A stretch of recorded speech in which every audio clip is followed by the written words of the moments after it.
Hello and welcome. You're watching the news track. I'm Rahul Kamal. Russia's Luna-25 has crashed in its quest to reach the moon.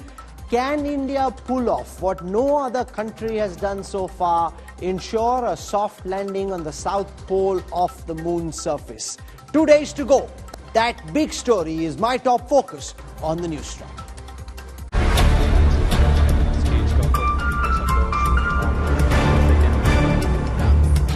Hold your breath. Final countdown begins. Countdown begins to Chandrayaan-3 landing.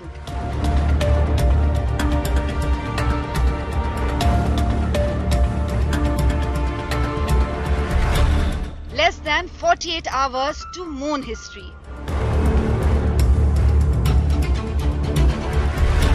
Earth joins India to salute Chandrayaan-3.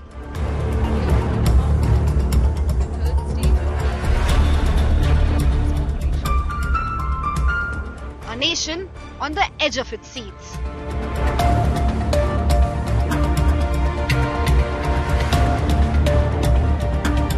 The moon is ours.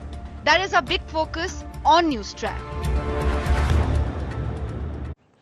We're now in the final countdown to the Chandrayaan-3's landing. The module has established contact with Chandrayaan-2.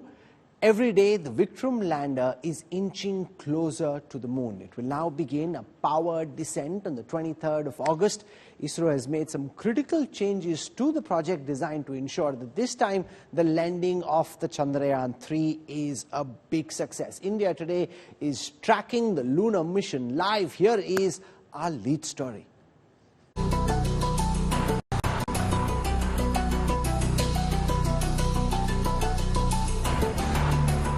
The Indian Space Research Organization has successfully reduced the orbit of the Chandrayaan-3 mission's lander module Vikram on Sunday.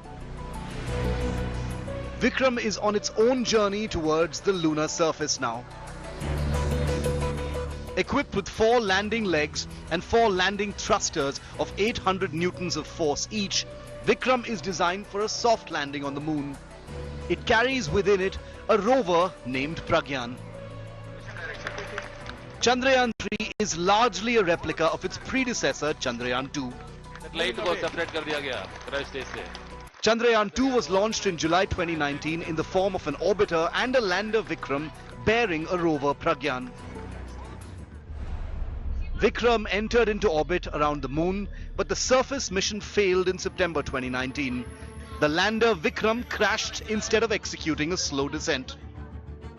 Isro later identified a problem. Based on it this time, Isro has strengthened the lander's legs, lowered its minimum thrust, enhanced the availability of power, and upgraded the landing sequence to a soft landing. The Vikram lander is currently traveling at about 25 kilometers above the lunar surface at a speed of 6,000 kilometers per hour. From this, it needs to come down to a speed of 1 meter per second within seconds. It then further needs to make a sharp 90-degree turn as it starts moving away from its orbit. Isro will need to make some major adjustments at very quick, almost breakneck speeds.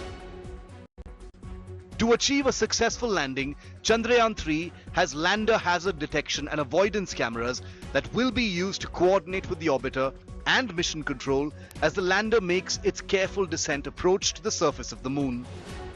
Vikram, the lander module, also carries Laser Retroreflector Array or LRA. It would carry out a passive experiment to understand the dynamics of the moon system. Once the soft landing is achieved, the rover Pragyan will be deployed on the lunar surface on the south pole to carry out its own research to find evidence of water molecules. So we are going to measure it for the first time. What is the kind of profile that will be existing? So you have a probe that will be inserted into the lunar regolith. We will penetrate up to around 10 centimeter for probing. Actually 14 centimeter including the tip. The tip will be actually aiding us to penetrate. So 10 centimeter of the lunar surface will be probed. Temperature will be measured, and basically it will give you the conductivity. This regolith can be a building block for future space bases, lunar bases. Chandrayaan-3 is the third installment of the Chandrayaan series and represents India's second attempt to achieve a soft landing on the moon's surface. So far, only 3 countries have successfully landed spacecraft on the airless lunar world. Failure of the recent Russian moon mission has put the limelight back on India's Chandrayaan-3.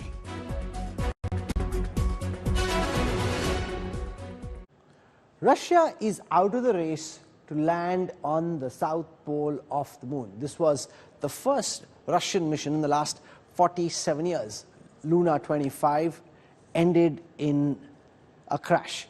Isro was so far in a race with the Russians to be the first space agency to land successfully on the south pole of the moon.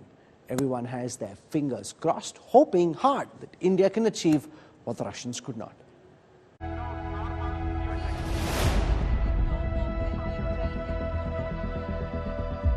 As Chandrayaan-3 heads to the moon and will land on August 23rd at 6 p.m., there was another country aiming to land at the exact same place, the moon's south pole, but failed. Russia's first moon mission in 47 years has failed. Russia's Luna-25 took off for the moon on August 10th, a whole 35 days after Chandrayaan-3 was launched into space, and was expected to reach the moon a day before Chandrayaan. Luna-25 spacecraft crashed into the moon after spinning into an uncontrolled orbit. Russia's space agency lost contact with Luna-25 after a technical issue in the spacecraft. Measures taken to locate Luna-25 were also unsuccessful. Now, no one will give an answer about what happened explicitly. If we talk about the facts, then when the station entered a circular circumlunar orbit with a height of 100 kilometers, it was flying. Everything was fine. When it was necessary to prepare for landing, the orbit had to be turned into an ellipse, where the shortest distance to the moon should have been 18 kilometers and the longest 100. Such an elongated ellipse. And in order to form this elongated ellipse orbit to lower the altitude, it was necessary to turn the engines forward along the station's flight path and turn on the engines for braking. The Russian spacecraft was scheduled to land on Monday to explore southern pole of the moon. Luna-25 was expected to reach the moon in just 12 days, whereas Chandrayaan is taking 40 days. But why is that? Well, the most important factor is the weight. While Chandrayaan-3 weighs a whopping 3,900 kgs, the Luna-25 is much lighter, weighing just 1,750 kilograms. Now that Russia is out of the race to moon, all eyes are on India's Chandrayaan-3. After successful completion of India's moon mission, India will join an elite league of 3 nations, the United States, Russia and China, to make a soft landing on the moon. Bureau Report, India Today. I want to go across live and exclusive at this time to Sivan, the visionary behind Chandrayaan-2, the man who knows India's moon mission inside out, and the former head of the Indian Space Research Organization.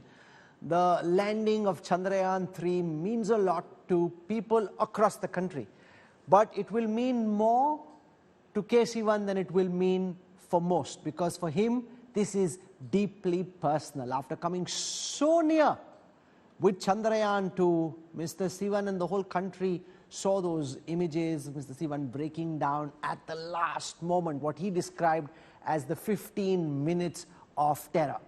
So to look back at the journey of India's lunar mission as we count down to the landing of Chandrayaan-3, I am delighted and privileged to be joined by Sivan on India Today. Mr. Sivan, welcome and thank you so much for your time at what I know will be a very anxious and nervous period for you. Thank you, sir.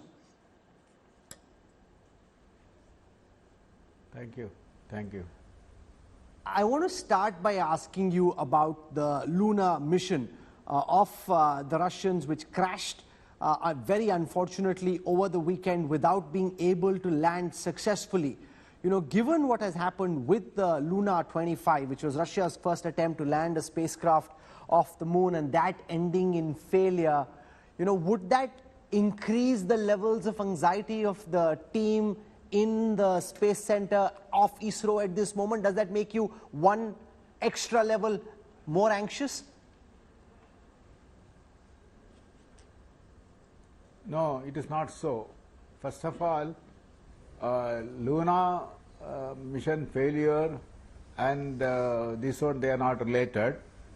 Luna actually that is have its own system, its own the sensor, thrusters, and it may have its own characteristics. But we have our own system, our own thruster, our own sensors, which it has been functioning very nicely and without any problem. And till now we are achieved what we want in a perfect way. And I am sure that this will repeat on 23rd also. So we will get a good landing, and we are not getting disturbed by the Luna-25 failure. They are not related. They are not a similar system. They are different system. Okay. So we are confident that we will be able to achieve without any problem. Just ahead of the landing of Chandrayaan-2, you described the final phase of the landing as the 15 minutes of terror. Could you explain in layman's language the complexity involved in that final slow descent, and why is it that most of the lunar missions that have gone wrong over the last few years, including the Japanese and the Israeli ones, have gone wrong just at the last stage, it seems?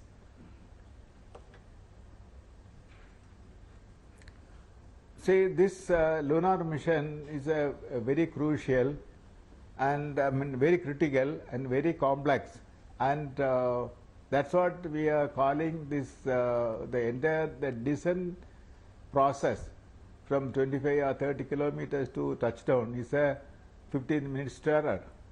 The reason is that is when at the starting of the travel descent, the craft used to move with the velocity of about 2 kilometers per second in the horizontal direction. Now this velocity has to be reduced in a controlled fashion, within bracket controlled fashion, to 0. And very interestingly, this 2 kilometers per second velocity is to be made to 0 at the time of touchdown, this one. So what really happened is there is a lunar gravity is acting. At the same time, that is if the thrust is not sufficient, it will fall like a football, or if it is thrusting more, it will go away from the trajectory. And this controlled manner we are bringing to velocity 2 kilometers per second to 0 is a very crucial, and this 0 should be only at the surface of the moon. If it is 0 earlier, it will fall like a football, and if it is non-zero at the time of touchdown, again it's a hard landing. So that way, the whole process is a very meticulous to ensure that the velocity is to be reduced to 0 at the right moment and the time at the right location should be there. That's what we are calling. It's a very critical and very complex process, and that's what we are calling as a 15 minutes terror. So it is during the 15 minutes of terror during Chandrayaan-2 that the mission did not go as per plan. Could you tell everyone watching as we count down to the landing of Chandrayaan-3, what are the changes that have been made in an easy to understand fashion without getting into technical and scientific jargon, but just broadly, why are you more confident with Chandrayaan-3 that we will not have a repeat of what happened in the end with Chandrayaan-2? See, Chandrayaan-2 also went up very well initial portion. In that, really there are 4 distinct phases of landing process. One is the rough braking phase. At that time, the whole thing went up very well. Second one is this attitude hold phase. At that time, only this anomaly started. and then we have that fine braking phase and landing phase. So that whatever error corrected during the occurred during that attitude to hold phase could not be corrected during the fine braking phase and landing phase, and we end up with a failure. And if you are seeing what really happened was, there was the thruster of the engine, it was the dispersion level was more than what we expected before flight, and because of that one the guidance system malfunctioned, and because of the guidance system malfunction, this control system was trying to correct it, but it was not able to correct it properly because of its own limitation. So all these errors have been corrected now in the Chandrayaan-3, and not only correcting the error, what occurred in that Chandrayaan-2 alone is not the reason, and wherever the design margins are less, that margins have been improved substantially, and at the same time, and wherever possible, that redundancy system is put in. So in case the system got some trouble, if there is an alternative route by which the mission will be executed. So what I am saying is, with respect to the Chandrayaan-2 mission, as we learned from the flight, the Chandrayaan-3 mission is more rugged, and it is having more confidence that it will be success this time and compared to the Chandrayaan-2. That's what reason we are repeatedly telling that it will be success. Mr. Sivan, what goes through the mind of a top scientist just when you've prepared as hard as you can, you've modeled all the variables, you are hoping for success, and yet you can't quite be certain? We saw how in a very emotional moment you broke down in the arms of Prime Minister Narendra Modi when Chandrayaan-2 had crashed at that time. This is on the 7th of September when the Prime Minister was at the Isro Center. How long did it take for you to recover from that? Did it happen instantly? Is it a matter of a few hours? Were you scarred for weeks, days after that? Could you just talk a bit about the emotional and the personal side of what you went through, sir? Say that, the ISRO scientists are very, very rugged and robust, this one. And when some disappointment happened, like what happened in the Chandrayaan-2, it will be an instantaneous reaction come to the mind, that emotional will come out. Once that emotion is coming out, that's all, that's over. And we will be leaving those errors and what happened to the thing to the aside, and we will get back to the what really happened and what we need to do further. On Chandrayaan-2 the day also, after the emotional scene, whatever is gone to viral, within that a few minutes, we got into action and gone through the data what really went wrong and found out what really gone wrong, reason for the misbehavior, and also that is at that time itself we charted out what other activity we need to do it.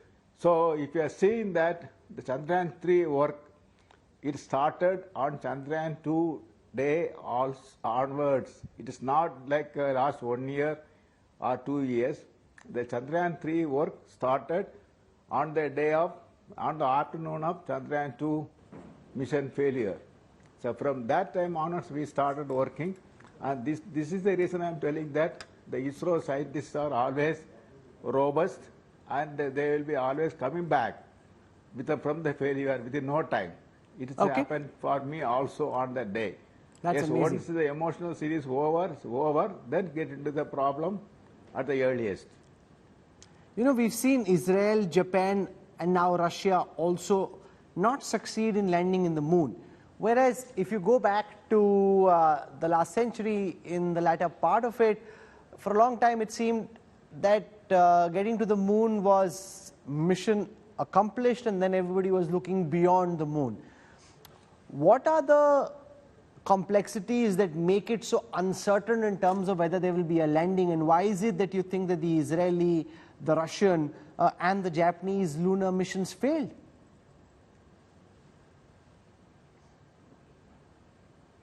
See, this, as I talked to you earlier, the complexity is there always, either earlier or now.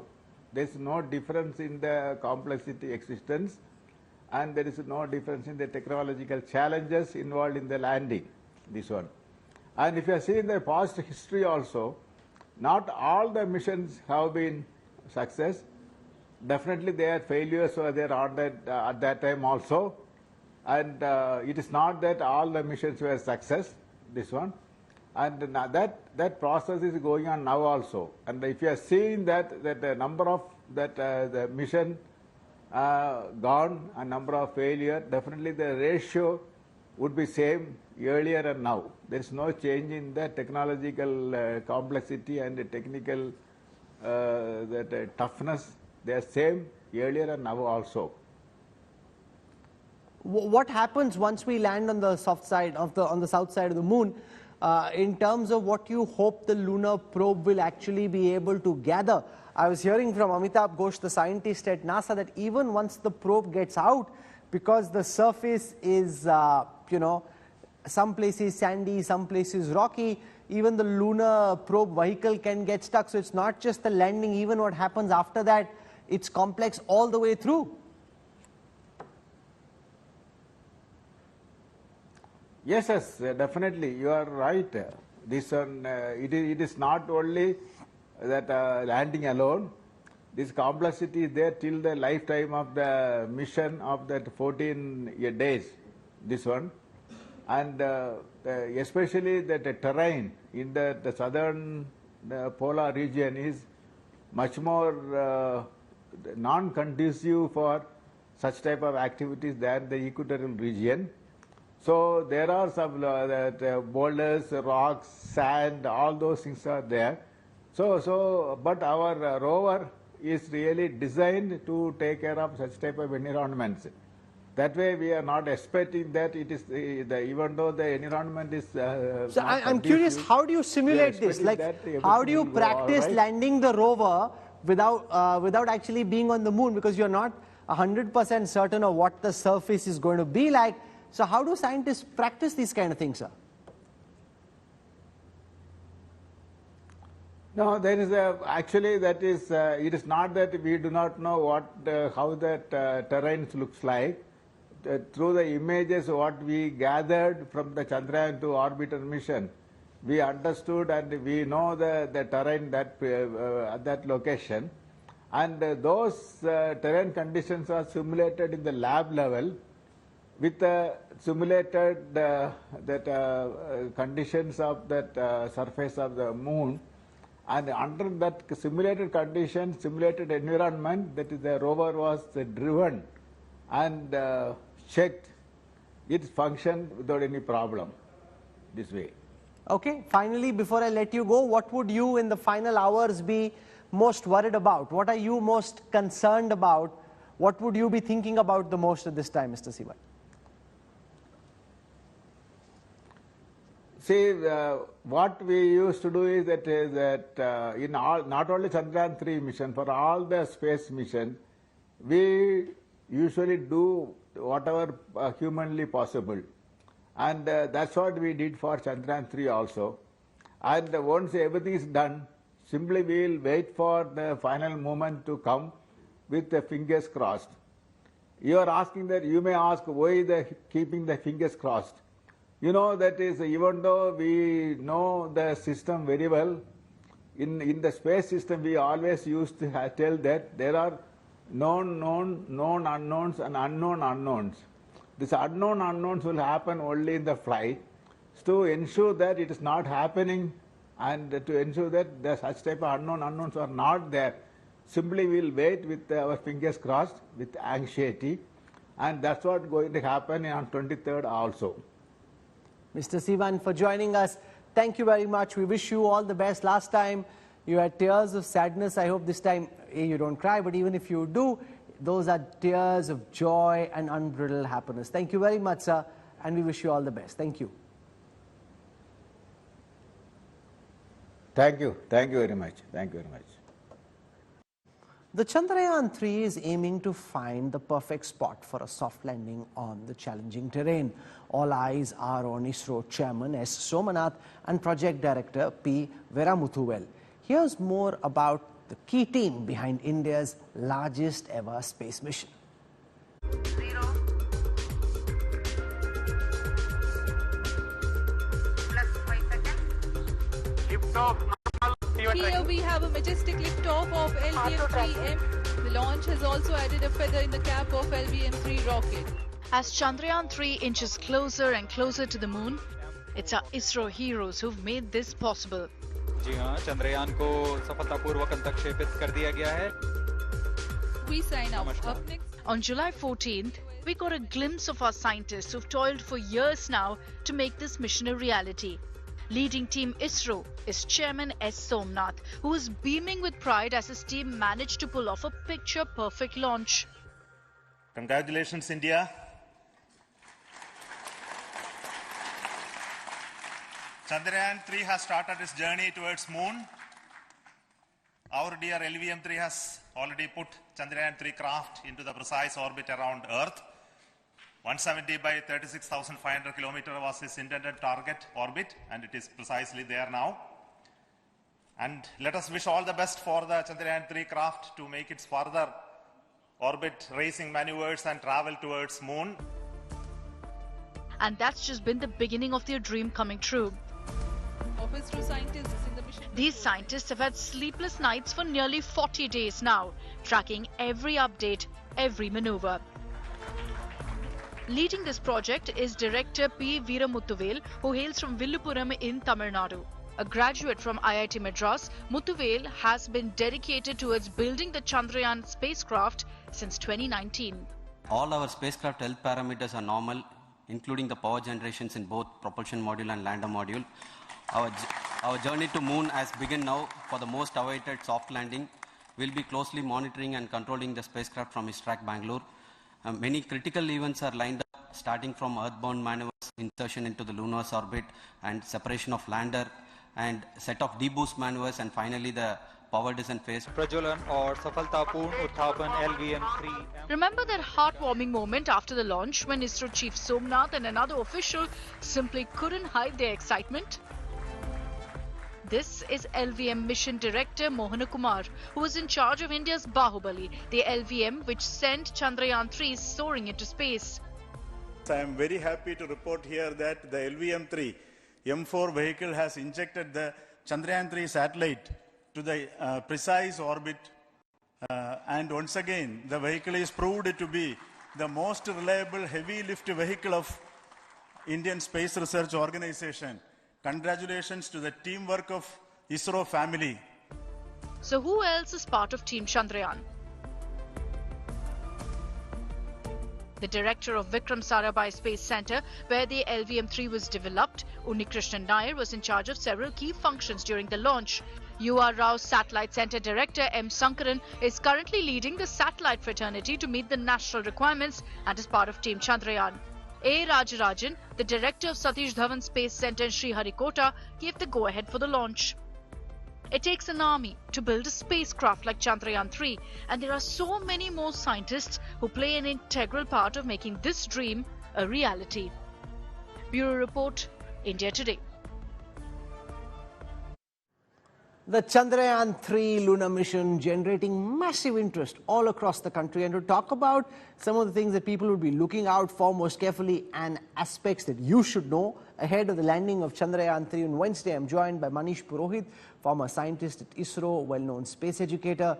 Kavya Karmapuri joins us. Karampuri is a space mission systems engineer and space policy expert. Chaitanya Giri joins us, consultant for space policy and space diplomacy at the Research and Information System for Developing Countries, and Altamas Ali, astronomer at Space India. I want to go to Kavya Karampuri first. Given the huge amount of interest in the landing of the Chandrayaan-3, what is it that you are looking out for most carefully? What would make you most anxious at this moment in terms of what really needs to go right for India to be able to do a soft landing on the south side of the moon successfully? Right. Chandrayaan-3, when you're talking about it, it just holds a very important place in the entire Indian space program. And the major objective of the Chandrayaan-3 is to demonstrate its capabilities to soft land on the lunar surface, and which we unfortunately missed out on Chandrayaan-2. And to go for the things to turn out right and for us to land on the moon, I think the major important part would be the descent, the powered descent from its current orbit of 25 cross around 100 kilometers to the landing. So this is the most important phase of the entire mission, I would say, because you'll have to control the lander in terms of its velocity, in terms of its attitude control, and everything. So I think that would be the most important period between the current orbit to its landing. Manish Purohit, the Russians were hoping that with Luna-25, they would be the first ones to get to the south side of the moon. Given that that didn't happen, the stakes have been upped even further. What does the crash over the weekend of the Luna-25, in your view, mean for the team at Isro that's currently working on this project? See, actually, that was a very unfortunate event, but Luna-25 crashed in that particular point, which we have already done on 18th and 20th of August. They were deboosting it. They were trying to bring the orbit down. They were trying to come down from 100 kilometer by 100 kilometer orbit to the 18 kilometer by 100 kilometer orbit. But ISRO's Chandrayaan-3 has already done that twice, one on 18th and next on 20th. So we are way ahead of that phase. Right now, we are just focusing on the power descent part that will be on 23rd. So the pressure part is like, scientific community is kind of immune to the pressures that can come out from outside world. They might get some pressure when the systems and subsystems are not responding. So I can visualize that part when we got that news that Roscosmos has lost the contact with Luna-25. Now, that's the pressure that builds up on the scientific community. And, regarding the expectations of the country or the nation or the world, but then scientific things, scientific endeavors, they carry both the aspects together. It's not always, we can't say it's a failure. We get to know so many things. If you take the case of Chandrayaan-2, we learned so many things we learned that this time our confidence is so high that our chairman, Somnath sir, is saying that what may ever happen, we are going to land on moon. So these failures, these mishaps, these things, they are the gateway to something new to learn, and we learn so many things about our algorithm, about our sensors, about our they're called reaction wheels, which turn the orientation of the spacecraft, and we learn so many things about our engine thrusters. See, because coming of the age, ISRO is planning to open up to the global community. We have our own new space policy that says that we have to penetrate at the global level in the global space economy. Right now we are at 2%. We want it to be 9% by 2030. So with these all technological improvements, with these all demonstrations of our capabilities, then only we can dream to achieve such big goal, because right now space economy stands at 400 plus billion USD, and 50 to 60% of that will be in the service segment, which is forte of India. Altamas Ali, there was no immediate and direct comparison between the Luna mission and the Indian Space Research Organization's Chandrayaan probe, but comparisons are inevitable, and whether the scientists accept or not, just in the way people view, there is an element of competition, because the Russians could have been, had they landed on the 22nd of August, the first country to reach the south side of the moon. Now that could be India. Why do you think nobody else has reached there? Why did the Israeli, the Japanese missions before this fail? And why is the part of the moon where India is hoping to land so interesting and yet so complex? Yes, see, this is very unfortunate event. In scientific community, we are not in that kind of competition, like we are doing this and that. But apart from that, keeping that aside, we are hoping for the soft landing of our Chandrayaan-3, because we have learned so many things from our previous experiences. This is one of the strengths that we are going to get this time. Like, we are that much confident, as my preceding speaker has also quoted, that the chairman has said, the ISRO's chairman has said that no matter what, we are going to land. because this time, removing all the barriers that we have faced the last time, we have the backup plans in terms of softwares and in terms of the advancement in the engines of the lander, and so many things. The lag testings is one of the part. We have tested them thoroughly with all the possibilities, and with all the information that we have got from the Chandrayaan-2 orbiter is one of the plus point that we are looking forward to, and that is helping us and will help us to land. And yet we are very close to this to the soft landing, and like I'm hoping, and we are pretty much sure that this time we will land. We will be experiencing the What Chaitanya Giri, what gives scientists this extra level of confidence, given what happened in Chandrayaan-2, and of course we've tried to learn from those failures? How is it that from the current ISRO chief, the past ISRO chief, all our guests on this show, all of them are seeking to exude the kind of confidence they are? Where does this confidence come from?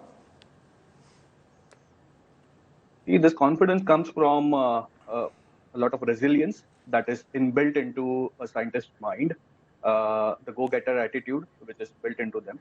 And you have examples set in the past. You know, there are countries, there are space agencies that have landed on Mars, they have landed on Venus, which is a not so hospitable planet. We've landed on a comet. I've been part of a mission where we landed on a comet, and a comet is much smaller. We've picked up samples from the asteroids. We brought those samples back. So this is humanly possible. The issue that arises occasionally is the glitch in the last moments, in the last minutes of terror, as we call it. So those glitches are something that is part and parcel of life, and we are all prepared for it. But as was said by the earlier speaker, just landing is not enough. You have to survive on the really inhospitable climate on the moon. There's no atmosphere. The temperature variations are tremendous. The daytime temperature, the nighttime temperature. If your lander or if your rover goes into the darker terrains where there is no sunlight, you run the chance of not recharging the batteries, the solar batteries that are on your rover. So the challenges don't end with the landing. And this is what I hope that ISRO will get to experience, the post-landing challenges, because that is where the next set of challenges lie. I'm afraid I'm repeating the words. The next set of challenges that we have to explore the moon, we have to explore resources that are available on the moon. These are the stepping stones for human spaceflight to the moon, and I'm sure in the next decade or so, we will begin the efforts that are to take Indian astronauts to the moon. And this is not the end of it. Landing is not the end of it. Manish Purohit, where do we stand in your view relative to the kind of advancements made by, say, China, the United States, India, Japan, Israel, the other France, the other key space powers? At this moment, in your estimate, what would be India's position in the global space pecking order? See, right now we have a lot of ground to cover, for sure. There's no doubt about that. China, they are planning to land their crew. They are planning a crewed mission to moon. Artemis is already in the plans. If you talk about, let's take moon as our reference, and Roscosmos, this was their 25th mission to the moon. Ours is the third attempt. So there's a lot of ground to cover, but the best part about it is the intent, the confidence that right now our scientists, our scientific community is posing with. The particular positive aspect of it is private players are right now being called up to build the capacity, because capacity building is very important. Let's compare with few data points. If you take SpaceX is having, for year 2023, they have launched around 6 to 7. They had 6 to 7 launches every month. And this is something big right now for ISRO. So what we have to do is we have to open up our sector, and that's what has been rightly done with our new space policy. We are doing the technology transfer to the private players. We have a few, private companies, their launches are coming up. They are going to demonstrate their capabilities. So these things will slowly build up, and once we will have a really good example where a private player delivers what it promises, then this sector will see a humongous boost. I'm telling you this thing. And the biggest aspect when we compare different countries, let's say we compare America, we compare China, we take the European nations.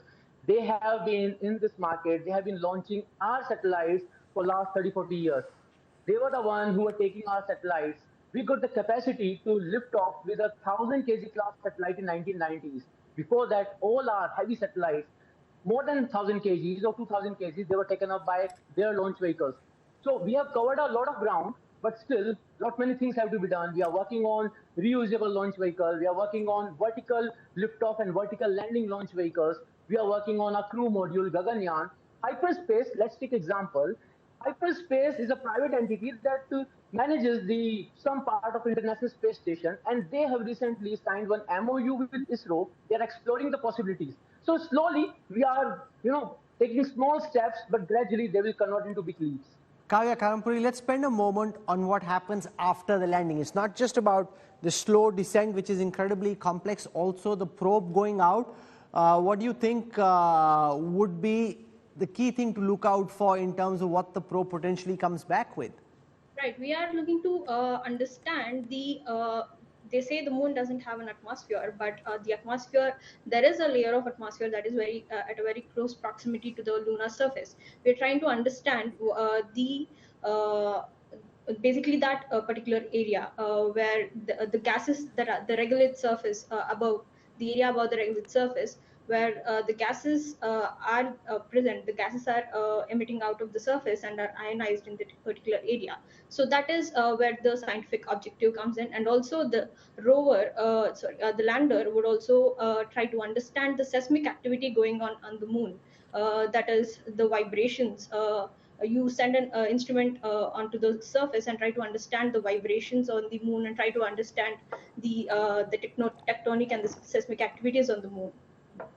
And with the rover, you try to understand the mineralogical aspects of the surface of the moon, and also understand the topography of the moon. Altamas Ali, explain the significance to our viewers of being on the south side of the moon. Why this is the less explored part of the moon? Why is it more complex to get there? And why this mission then becomes so critical? Yes, it is really important that we are going to land on the south pole of the moon, because it is yet very much, it is not yet explored much. And this could open the gates to so many advancement in research. Like there could be a number of possibilities finding the minerals of the importance that could support the life as well. Like in Chandrayaan-1, the impactor, when it hit the South Pole Jawahar point that we say on the Shackleton crater, we have found this rough evidence of the presence of water on the South Pole. So which is why after this particular discovery, it has become a point of importance and a choice to all the agencies. Like you have seen Roscosmos, the space agency, Russian space agency, they are also much invested in this, and they have dedicated this particular mission to the South Pole only. And after this discovery of Chandrayaan-1, we have sent the Chandrayaan-2 and 3. On the other hand, we are looking forward to. So this will be kind of marking the territory on the south pole of the moon, and will become the first country. This will be a kind of honor as well, and this is to show the might of ISRO that we are able to land on an unexplored area where we have set up everything from the scratch, and we can do this. Okay, we've all got our fingers crossed, our hearts in our mouths, and hoping for the very best. I mean, the task needs to be done by the scientists at ISRO. They're super sharp, very plugged in, very committed to this national cause. We'll track what happens. For the time being, Chaitanya Giri, Manish Purohit, Kavya Karampuri and Altamas Ali for joining me on the news track. Thank you very much. We wish all of you in the scientific community the very best. Thank you.